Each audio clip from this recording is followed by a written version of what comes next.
सबके लिए शादी के शुरू के दिन बहुत यादगार होती है, यानी कि मेरे लिए बहुत ट्रॉमाटाइज़ थे, क्योंकि मैं पहले तो बिल्कुल अकेली रहती थी, मेरी तबीयत बड़ी खराब हो गई, तो मैं फिर अपनी ससुराल में चली गई।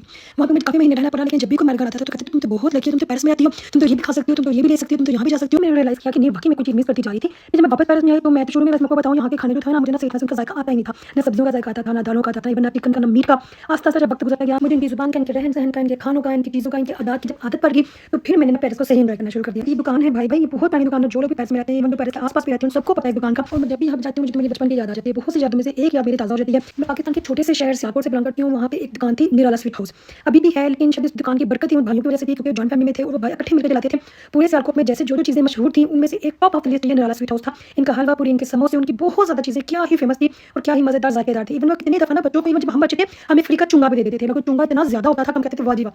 लेकिन जैसे-जैसे वो बड़े हो गए, लाइक बुड्ढे हो गए, तो उमर का भी बेचारे कुछ किए, जब उनके बच्चों ने सँभालना शुरू किया, तो आपस में नहीं बन सकी। वो सब भी टूट-फूट गया, दुकान सारी खत्म हो गई। अब तो वैसे है, लेकिन वो बरकत नहीं है, वो चीज़ नहीं है, वो निराला का तो नाम ही नहीं रहा।